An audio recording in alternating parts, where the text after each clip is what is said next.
Hello and welcome, everyone. I am super excited today to have none other than Simon Squibb.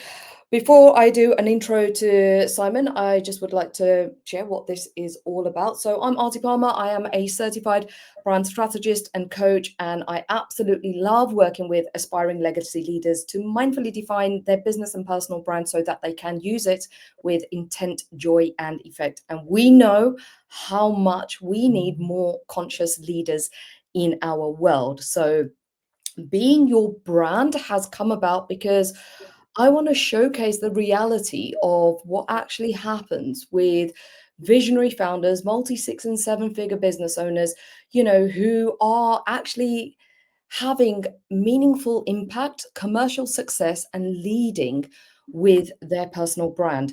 So today we have Simon Squibb. So thank you so very much for saying yes and being here, Simon.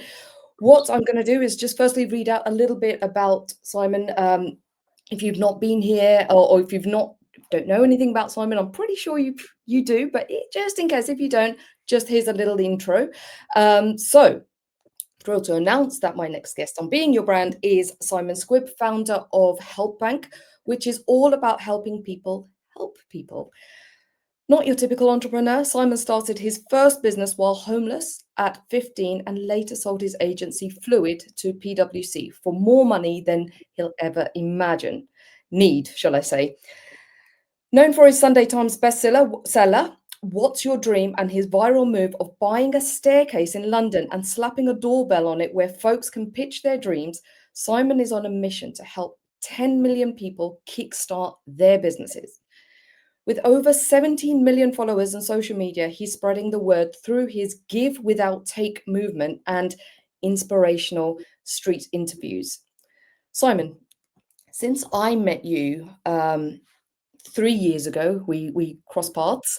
At that time, I was just like, wow, Simon is so impressive. And, since then, I've just witnessed like this exponential growth, from the awards to keynote stage, speaking on keynote stages, publications, hosting people like Alex Hormozy, Sarah Davis, Simon Sinek, doing a partnership with Richard Branson. I am going to come back to that. I'm sure, like myself, and there are many others, when I did even say I'm going to be doing this live with you, want to know how did that actually even come about. We want to know what magic pill you've taken. Well, actually, I'm only kidding, because there is no magic pill. What I would really love to know, Simon, what have you had to do in this period of time to outgrow and become and achieve this kind of success, navigate it? What kind of beliefs have you had to believe about yourself to have this kind of success, fame, and visibility? Yeah, I think it's always hard to sum it up simply. I think one element I believe very important for people to kind of cultivate is a purpose. So I feel aggrieved that at 15 years old, when I entered the world, the school system that I'd been in 12 years at that point, I've been at school 12 years, didn't provide me with the basics to survive in the real world.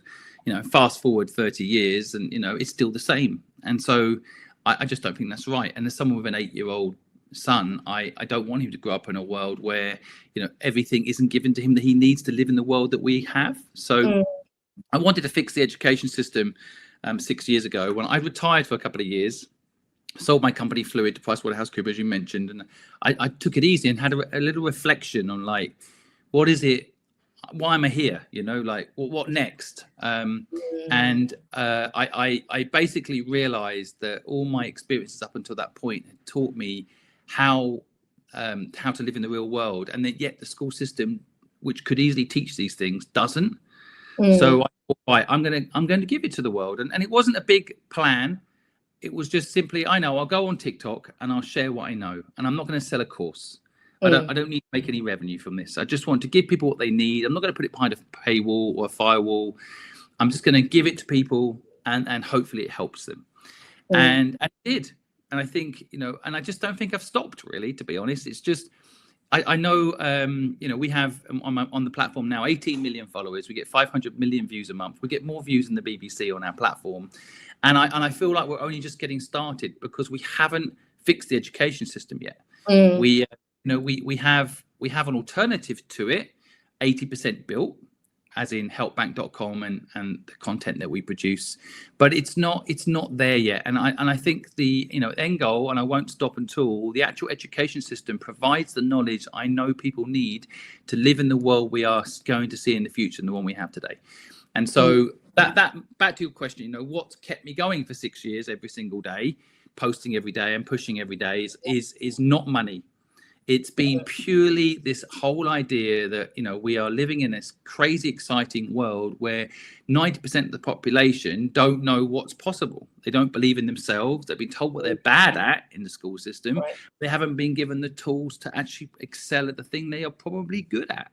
And so I think that purpose, I can make a whole list, and I have in my book kind of, a whole list of things that you need to kind of really have, I guess, the follow through part that I have, but purpose is the key bit. Yeah.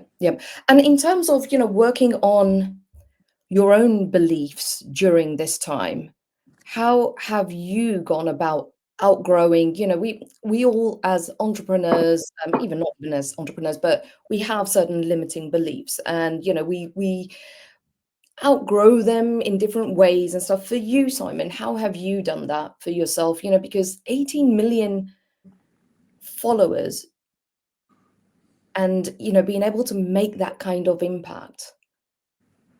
What kind of beliefs have you navigated? Well, I think, I started this when I was 45, right? So I feel like I'd seen a lot of the world. I'd been poor and I'd become rich. So I'd seen both sides of life. And I think, I saw the world for what it is. And frankly, being negative for a moment, I'm quite a positive person, but being negative for a moment, there's a lot of people dividing us. There's a left and a right and a blue and a red. And most things out there divide us. And I think I'm just sick of that. I'm sick of politicians presenting problems with no honest solutions. Yeah. I'm sick of people deliberately trying to polarize people to become, popular. And I just felt like, okay, it's less about convincing myself of new things or opening myself up to new beliefs, but perhaps doubling down on the things I do believe in. So I do believe the education scene is broken, the education system. Yeah. I do believe that we need to fix it. And I have more conviction of that than ever now with AI coming. We need to personalize education so that it's taught to the individual, not en masse, one size fits all. And we need to tap into people's dreams, give them a chance to follow their dreams. And so I think now I have more conviction about what I believe than less. I mean, that being said, I'm always open to, like, I have a couple of skills. Business is obviously one of them, but the other skill I have is understanding maybe what the future could look like. I might be wrong. And I love having that debate. And in that regard, I put a LinkedIn post out today about what I see in the future and how important it is for us to accept that AI is going to change things and not live in the past. But I'm equally open to, like, people put in the comments that I'm wrong, and I read those comments.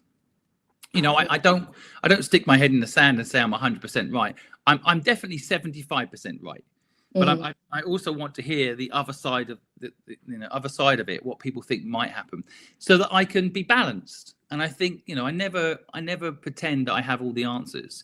I just do have very strong opinions. A bit like, what do you stand for, right? And that's what we want. That's why we like certain politicians today, because they kind of say what they stand for, even if we don't agree with it. That's kind of where I'm at. I know what I believe, and I believe in it so strongly. The education needs to be fixed. Everything else, I'm open to having a discussion on, especially stuff I'm not an expert on. I mean, no one's an expert on AI. Very few people, actually. So yeah. And for people who, because you're a great example of somebody who really does, with conviction, share what it is that they believe in, regardless of what kind of feedback, comments that you get. And I've heard you mention it in other podcasts and posts and stuff, that you do get haters in that sense. So, for people who, they have that sort of feeling and passion of like, yeah, I do believe in this, but I am a little bit concerned about how others will view them and they get judged and that kind of thing. How have you navigated these kind of, thoughts and comments for yourself? And when you know that, deep down inside your heart that this does need to be fixed, there is a problem here. Yeah, I mean, I think hate is an interesting word because I think there's different levels of hate, right? So I hate getting stuck in traffic. Not a big deal, is it? In the end of the day, in the comparison of what goes on in the world, I think the comments that I sometimes get from people that are a pushback on what I have to say, I don't mind them at all, especially if they're logical and reasonable and they're not insulting. I don't mind it. I think when people just outright, hate me, and I have got people like that, I always wonder why. And there's always going to be a reason. So sometimes these people are anonymous, so you don't know who they are. So when people are anonymous, I'm not bothered by it because I laugh at it's probably someone who's probably a young kid in a basement, as someone once said, right? Just having a bit of fun. So you just let it go. I think when it's someone I know or someone who's not hiding who they are, I try to understand their motivations. Now, we've all probably got friends, for example, that aren't cheering us on. They don't want us to succeed as much as them or better than them or even have a better life and move away, for example. So sometimes your friends have motivations to not help you. And I think that happens as well within the entrepreneur world. There's some people that are jealous of me and there's no reason for it. They're just not happy that I have broken through. And so sometimes with those people, I try to reason with them. And then other times it's just not going to happen because they've got that thing that they hate you for whatever reason. And my kind of pushback on hate is just to keep delivering. Like I have had people, I had someone 5 years ago, someone actually quite well known who I respect a lot, tell me that my whole idea of doing social media to educate people was just bullshit and vanity. And, I was just doing it for me to get likes and views. And then as I've delivered week in, week out, about 4 months ago, that same person, I sat down with them and they went, you know what, Simon, I get it now. You've done it. You really are doing it. You're really helping people. You're inspiring people. And like they just kind of was so nice to me. But I just had to go and earn their respect. Yeah. And so, sometimes the people that hate you the most can become your biggest fans if you deliver on what you promise. Yeah. So I have delivered on what I promised. I have gone out there and helped people every single day. I haven't charged a course fee. I have done everything I can to give people the help that they deserve and need. And my content has inspired millions. And it's not arrogant for me to say that. It's just a fact. And so, I think haters do go away when you do that. Yeah. And then after that, there's people that hate you just because you have a different philosophy to them. I hate property business, for example. You hate what? The property business. Oh, right. So, okay. I'm in a very small minority because most of my rich friends have stored their capital in property. And then there's some people that do it as a speculative investment model. And then everyone who's up and coming kind of wants to buy a property. So I'm in the minority when I talk about this. So, I would say I'm one of the few people who hates the property business. But I have my reasons for it. I see the people I'm helping every day. A nurse can't afford to rent. A nurse can't afford to buy, and we can't afford to pay a nurse more. And if you can't afford to, do those things, basic human need like accommodation is a struggle for someone in society who's trying to help humanity. And so that really gets me upset. And then I think back to like the principles of property. It's a basic human need, accommodation. So, it shouldn't be a business. And so when we let people do buy to let and this sort of thing, I actually think we're taking housing stock from the very people that will probably save our life tonight. Now, that statement there makes me unpopular with a lot of people that have bought property and rent it out. So I just have to accept that I'm not going to please all of the people all of the time. And those sorts of haters will always hate me. But you also make a really beautiful point earlier in terms of, showing up with consistency. I don't see you flip-flopping around with, ideas and products and that kind of thing from the time that I've known you or known of you and then, known you in that sense. You have been so consistent. So I get it, when you say like it's helped to flip other people who've had other kind of thoughts about you and then been like, actually, this guy is really walking his talk. What actually really kind of motivates you and fuels you to continue to walk this talk? At different stages, there's different things that motivate you, right? In the beginning, I just wanted to help a few people with my knowledge and had some fun with it. I never deleted any of my early TikToks. You can see, literally I was learning how to use the product at the beginning. Yeah. I think the first video I ever did was my little boy at the zoo and just playing around with the filters and the music with him at the zoo. So, I've always loved marketing. So that inquisitive marketing knowledge, this thing TikTok that everyone's talking about, I just wanted to understand it 6 years ago. And so I think, that progressed into, well, maybe I can teach people on TikTok some of the things I know. So I started doing content like that, talking heads, we call it, right? And then, of course, we had lockdown and all that stage. And then as soon as lockdown stopped, the day lockdown stopped, I thought, I want to go into the streets and ask people what they need. I'm making content thinking what they need, but I want to know what they need. And so that led to the street vox popping content. And I think for me, it's always been about how can I get the knowledge to people that they need?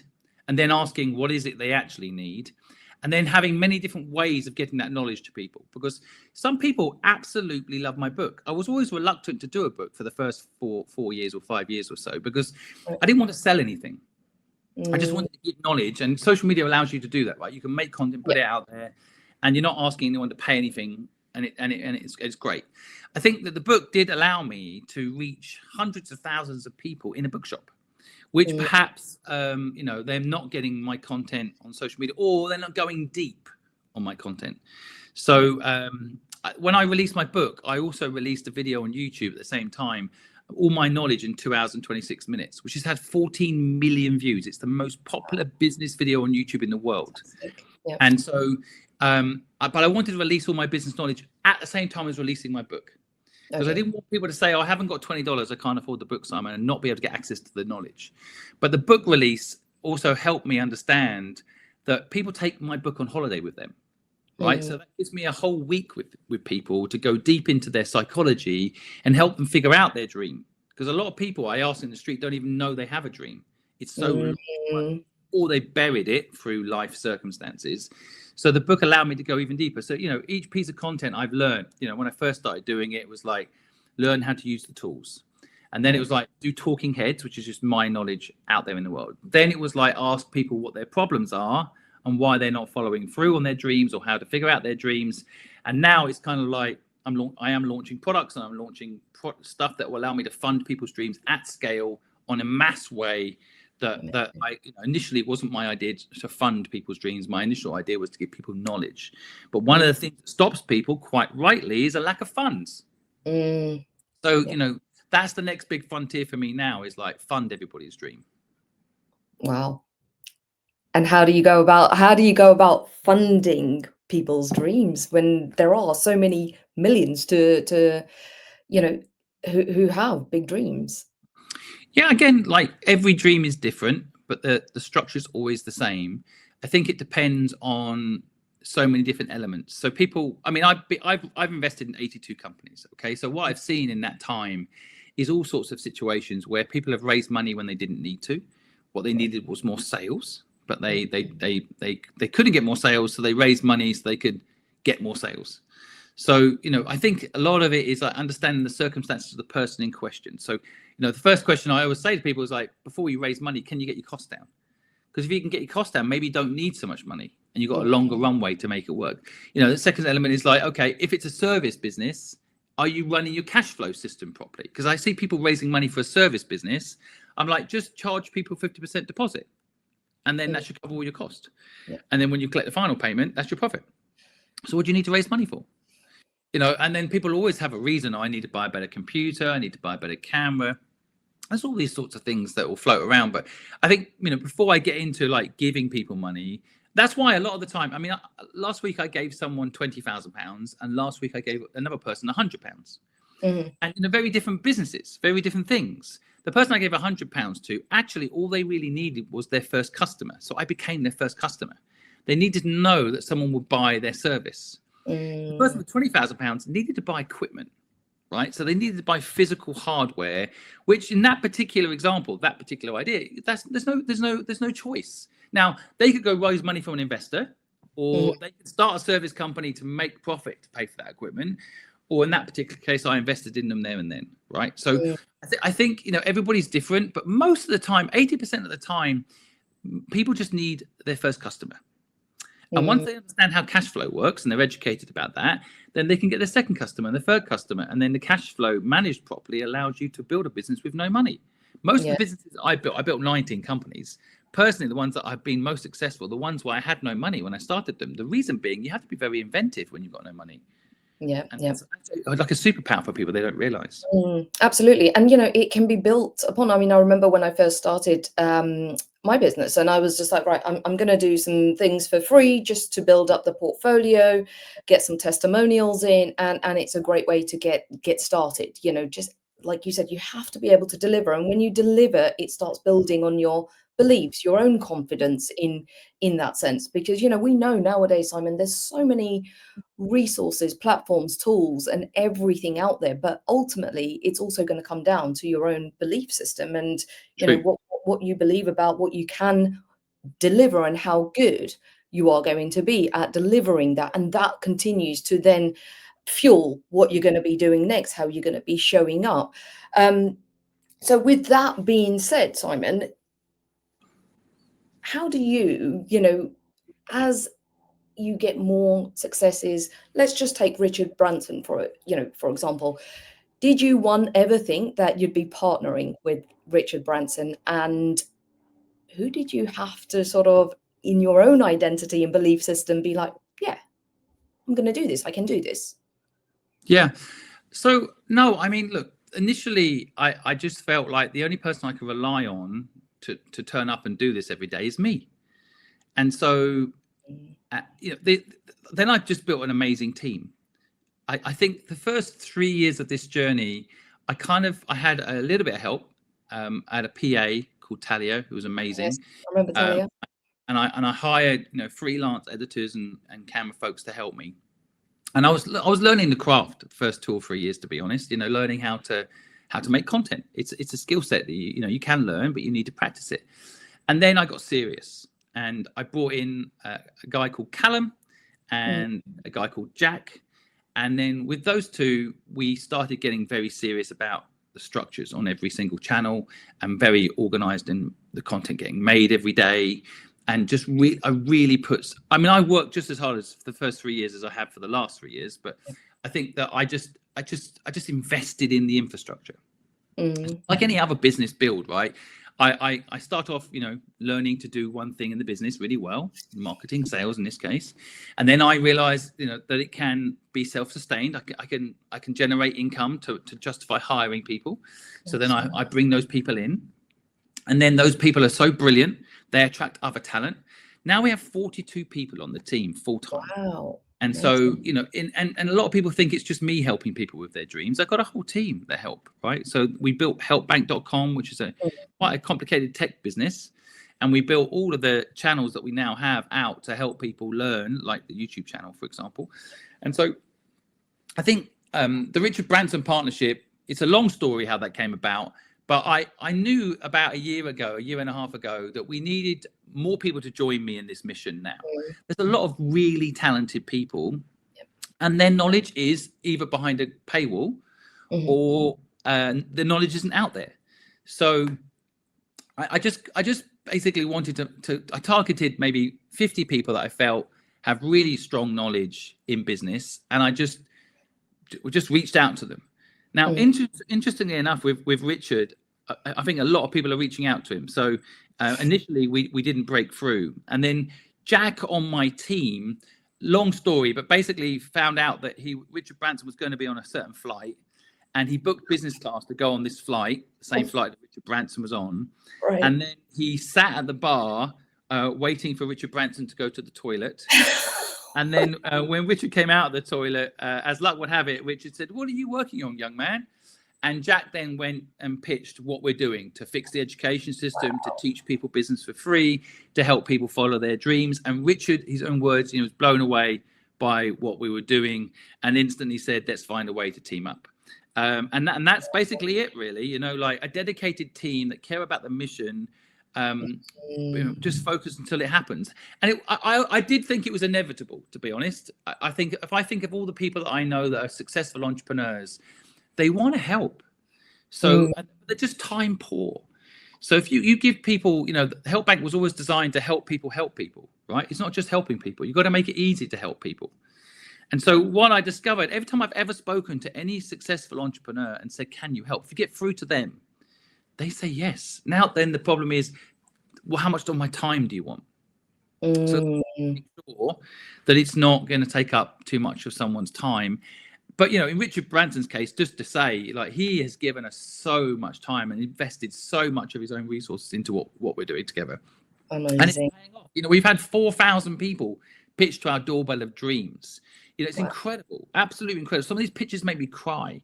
Some of the people's pitches are so inspirational. People wanting to help change the world for the better. And none of that would have happened if it wasn't for Richard Branson supporting what we're doing and his amazing team at Virgin Startup. So yeah, that's how that one came about. So congratulations. That I love that story. That's amazing. And you just, again, you just never know, right? Being in the right place, getting intentional. Yeah. You know, is a game changer, especially in the world that we are living in nowadays, because we have, coming back to, so much access to so many different things. But the more intentional we get and, you know, get really tune in to our purpose and mission, that will then help these kind of conscious conversations, being in the right rooms, places, times, all of those kind of things. And this is just a brilliant example of that. Simon, just before we came on to going live, you know, you mentioned that, you know, how busy you've been and constantly doing things and stuff like that. How do you do your own self-care and regulate your nervous system? Because, you know, it's a lot, your different energies, different passion. And I can imagine you being the big-hearted person, human being that you are, you're probably, I want to help everybody. I want to do this because I can see that bigger vision and mission. You've got that ability to do that. How do you self-regulate and, you know, your own self-care? Yeah, to be honest, I don't think I necessarily do this well. So I'm not sure I'm someone that can talk like a guru about how to do it. I do find having a purpose generally helps with my mental health anyway. If I get up and help someone today, I feel good about it, you know, and I sleep better at night. The days that I get caught in paperwork and admin and I don't actually help someone is actually the days I don't sleep the best. So it's weird because it sounds like, you know, it sounds like philanthropy, what I'm doing, like get up and help someone. Actually, it's also therapy. I feel like it's what we're meant to do. You know, we used to live in tribes, right? We used to live in communities, and every day you get up and your job was to make sure your tribe was happy. And that's naturally in us. And so I get a lot of self-care by doing something good and useful today, being useful, being seen, and just, you know, making a difference in one person's life today. I mean, on the lives right now, between my TikTok and Instagram, there's 2,000 people live with us right now, right? It's I know this conversation will help them. So, and after this, I'll answer some questions on people there. I'll help a few people before I go pick up my son from school. And so I think that helps. Now, you know, on the other side, I've never been famous before. So, and I know people hate me saying that I'm famous. More people know me than I know them. And I get stopped in the street non-stop all the time. The last 18 months, I can't even walk from one end of, you know, with the street to the other without people stopping me. And I love people, so I don't mind. But there was a moment the other day I was exhausted. I'd probably spoken to about 30 people non-stop. And I was hungry and I was tired. And I did have a moment where I'm like, you know what? I just need to stop and go and eat Nando's. I think there's even a clip of me talking about it because I was live. I'm like, just let me go and eat a Nando's. Just let me have 45 minutes just to reset. So I do have moments like that. And I think I'm learning to say no. Like entrepreneurs, it's hard. I am learning to say no. In fact, I think my team said no to you for this interview. Yes, initially. So then what happened was Ben, who runs my DMs, he came to me with a list of requests just to check with me. And he said, "Oh, Aarti said she knows you. Is it, you know, what do you think?" I'm like, I have to do it. I have to do it. I have to find time to do it because you're one of my OGs. You're one of the people that are beginning, supporting and helping. And I've got to give back to those people that have always been there for me. So I think that's another thing. You've just got to look at each case. But sometimes saying no is hard. and people don't like it. I've had people get very upset in the DMs when we've said no to things. But I think it is, like, as you say, it is a bit like self-care, and every single day I do get 20, 30 requests for my time. And so I guess you just have to, what I like about, for example, coming on with you is that it is educational. So I think educational, if it can fit with what I'm doing, then I'll try to do it. And so, I do go on a lot of podcasts, even if they've got small numbers. I still go on them because I know that they're trying to help people. They've got the right attitude. They're trying to help people. So the intent of the people that ask is important. Sometimes people just try to use me. And I've had that, people, putting me in their thumbnails and trying to use me. Those people I avoid, and they will never get my time. But I do feel like there's people like yourself that want to help people, that are trying to educate people, that are trying to do something good. I do try to find time to do it all, but something suffers every time I do, either my relationship with my wife, or my relationship with my son, or my health and well-being, physical well-being. Something suffers when I'm all in on work, so I try to balance it out.